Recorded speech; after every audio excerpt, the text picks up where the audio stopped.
I'm Shweta Vishwakarma of PDS first year. I have come here to introduce you about what happens in the first year BDS. Everyone have those doubts. Even I had when I joined here.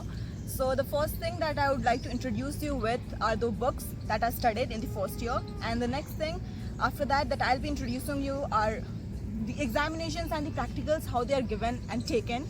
Basically the marks that are included and how much of effort you have to give a lot to study. And at the end I would tell you about tips and tricks of how to study the books and make notes. So now my friend and batchmate Divya will give the explanation and introduction about the books that are used and the writers and authors of the books, so it is easier for you when you're looking out to buy the books and you don't have to roam around everywhere asking about all the books. Thank you. Everyone, I am Divya. I will introduce you about some books. So first is Human Anatomy. This is from B.D. Chaurasia. Second is Physiology from A.K. Jain. And third is Biochemistry from Vasudevan. And fourth is Dental Anatomy and Dental Histology. So Dental Anatomy is from Wheelers and Dental Histology from Orwins. और एक और book होती है जो DM होते हैं, जो dental material होते हैं, जो हम लोग फर्स्ट ईयर में एग्जामिनेशन नहीं देते हैं, बट इन सेकेंड ईयर इसके सारे एग्जामिनेशंस होते हैं, प्रैक्टिकल्स होते हैं. In first year we basically use the instrument, कैसे यूज़ करते हैं, dental material, dental plaster etcetera etcetera. So the first book that I would like to introduce you with is the Human Anatomy that we read usually from the B.D. Chaurasia book. It's a red color book that will literally grind your brain the whole year. So the first thing that you see is the introduction and the whole content of the book that you see. The main part of Human Anatomy that you have to read and is a must for you is the head and neck portion. So the first part that you will be taught also is the head and neck part. That is something that you have to know as a BDS student. After the head and neck part, you have a lot of you'll be introduced with different positions of the body, like anterior, medial. All these words will literally confuse you at first, but later on you'll get used to it, and along with time you'll know a lot about it and you'll feel more comfortable with those words. You have even neuroanatomy here in this. You have upper limbs, lower limbs, and even embryology is taught here. Embryology, genetics, all these are also part of Human Anatomy. As you have always, दूसरी book जो मैं आपको बताना चाहूँगी वो है physiology. Students को अक्सर ये सब्जेक्ट आसान लगता है क्योंकि उनको लगता है कि ये तो हम 12th और 11th में पढ़ के आए हैं, बट ऐसा कुछ होता नहीं. पहले मैं बता दूँ, क्योंकि जितना ज़्यादा कंटेंट यहाँ पे एडिशनल ऐड किया जाता है उतना तो हमें समझ में नहीं आता कि याद कैसे होगा, ये पहली बात. तो फिजियोलॉजी जो बुक है, इसके जो बुक्स हैं वो हम इसको A.K. Jain से पढ़ सकते हैं. It is the most simplest and has a very easy language to read. दूसरी और अगर आपको और एक्सटेंड करनी है अपनी नॉलेज को तो आप इसके लिए गाइटन और गेनॉन दोनों बुक्स को भी पढ़ सकते हैं. इसमें आप यूजुअली इस फिजियोलॉजी सब्जेक्ट में ह्यूमन बॉडी के इंटरनल ऑर्गन्स जो हैं उसके functions such as cardiac function, respiratory functions, endocrine functions, ये सारे फंक्शंस को आप और भी ज़्यादा एक्सेसिव डिटेल्स में पढ़ते हैं. जितना आपने 11th और 12th में जो आपको लगता था कि सिर दर्द है कैसे याद होगा, यहाँ और ज़्यादा बढ़ जाता है. तीसरी बुक जो आपको पढ़नी पड़ेगी वो है बायोकेमिस्ट्री. बायोकेमिस्ट्री वो वाली पार्ट है जो आपको लगता था कि सबसे टफेस्ट है 12th के बुक में, जैसे म्यूटेशन, जेनेटिक कोड, ये सारी चीज़ें इसी बायोकेमिस्ट्री में मिलेगी आपको. और चीज़ें जितनी आसान और डिफ़िकल्ट, या फिर मेरे भाषा में सोचो तो मुझे तो बहुत डिफ़िकल्ट लगती थी चीज़ें याद करना, वैसे ही यहाँ पे आपको चीज़ें रखनी पड़ेंगी, याद करनी पड़ेंगी. और एग्जामिनेशन में जितने आप कंफ्यूज इस सब्जेक्ट में हो सकते हो कहीं भी नहीं हो सकते. सो बेसिकली वासुदेवन बुक जो है यूजुअली, हाँ मैंने तो ज़्यादा खोली नहीं है, नोट्स पढ़े हैं मैंने बहुत सारे मेरे एक्सपीरियंस से, बट आप अगर बुक पढ़ सको तो बहुत अच्छी बात है. इसमें आप बायोकेमिस्ट्री, सेल मेम्ब्रेन्स, इन सब चीज़ों के बारे में पढ़ सकते हैं, such as cancer and nucleotide, DNA, RNA, इन सब की केमिस्ट्री के बारे में आप अगर आप कहीं पढ़ोगे तो वो ये है, ये वाली बुक है, वो है बायोकेमिस्ट्री सब्जेक्ट. आपको लगे कि ये तीसरा सब्जेक्ट है, बट जब आप एग्ज़ाम देने जाएंगे तो आपको बहुत ही डिफ़िकल्टी होने वाली है टाइम मैनेजमेंट में, बिकॉज फिजियोलॉजी और बायोकेमिस्ट्री की जो एग्जामिनेशंस होती है वो एक ही साथ होती हैं। 3 घंटे में आपको दोनों पेपर देने होते हैं, सो याद करना और चीज़ों को लिखना बहुत मुश्किल हो जाता है। आखिरी बुक जो आप सोचोगे कि एक है, DADH नाम सुनने के बाद, बट एक्चुअली ये एक नहीं 2 किताबें होती हैं। DA डेंटल एनाटमी, जिसे हम व्हीलर्स बुक एक नाम है, ऑथर है, उससे हम पढ़ते हैं। उसमें आप दांतों के एनाटमी के बारे में पढ़ते हैं, outer structure of the anatomy, like mesial, distal, ये सारे वर्ड सुन के आप पूरे फर्स्ट ईयर के एंड तक थक जाओगे, बट थकने से कुछ नहीं होता, पढ़ना तो पड़ेगा। इसमें आप दांतों की सारी मॉर्फोलॉजी पढ़ोगे, दांत कैसे दिखते हैं, उसमें कितने कस्प होते हैं, फोसाज होते हैं। अगर आप नाम सुनकर अभी डर गए तो प्लीज़ आपके लिए BDS बहुत ही मुश्किल होने वाली है।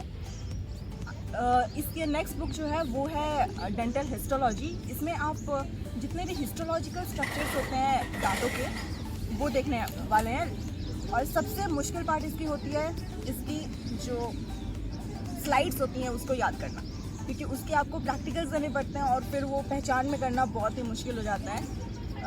बट जितना आप प्रैक्टिस करेंगे उतना ईजी है आपके लिए। इसको हम पढ़ते हैं through the book that is dental histology from Orwell.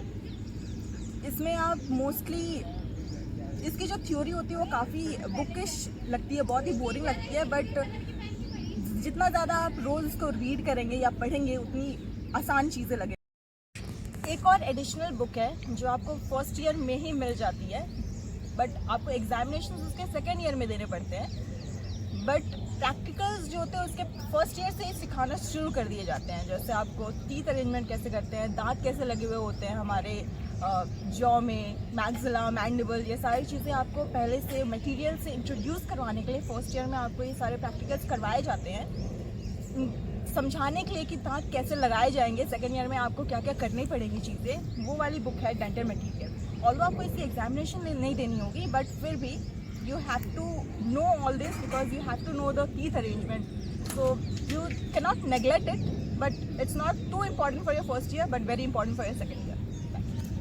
Guys, I will explain you about the most dangerous and fearest part what I experienced.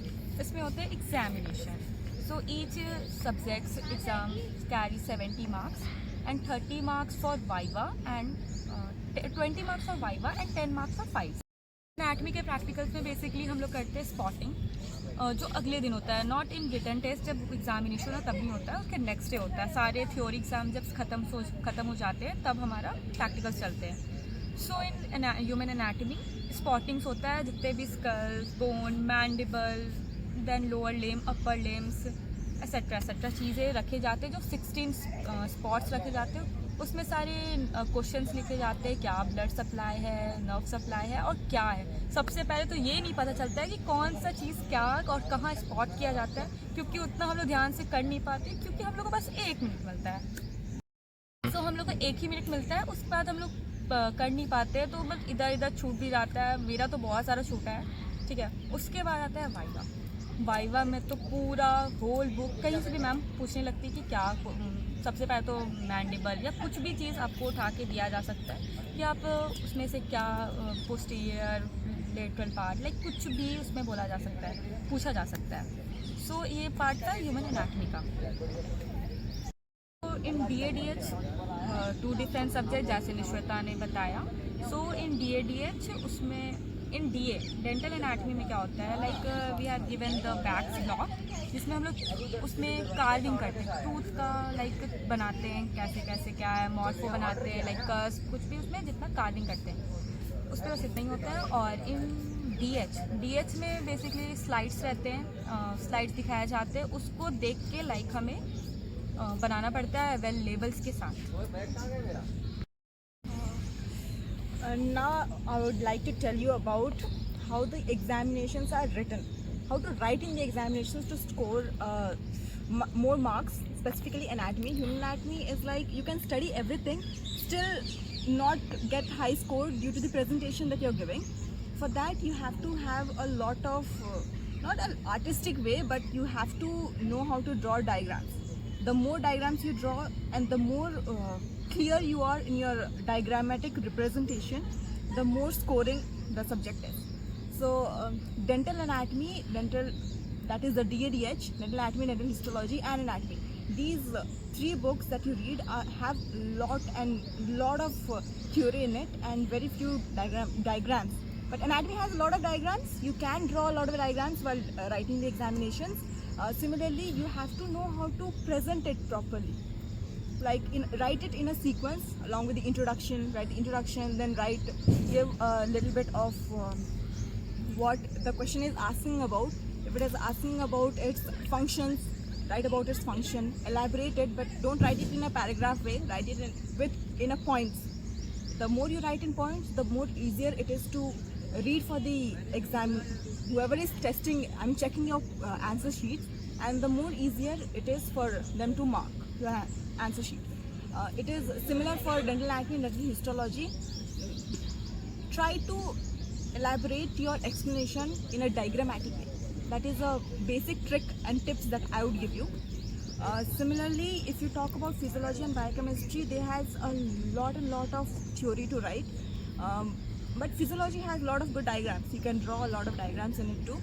Biochemistry becomes sometimes very boring to write, but still, the more you can include it instead of making it into a long paragraphs, write it in few points so that you can use 2-3 color pens. If you like, use highlighters. That is a very most and specific way to write it. If you don't use highlighters, most probably you'll be not given much high score, as I have faced that. I have a very bad handwriting, that I can tell you with confidence. And use highlighters. That is what I would recommend. Thank you. So guys, एक pro tip है जो अभी तक मैं face कर रही हूँ, ठीक है. So regarding attendance. So medical field में एटलीस्ट 75% तो आपका होना ही चाहिए. नहीं तो लास्ट में कॉलेज वाले इतना भगाएंगे, बहुत ज़्यादा भागना पड़ेगा, इधर उधर करने का मन भी नहीं करेगा हमें क्लास, लेकिन हमें अटेंडेंस के लिए बैठना पड़ेगा. सो पहले से अटेंडेंस मेंटेन करना और लास्ट में अपना छुट्टी ले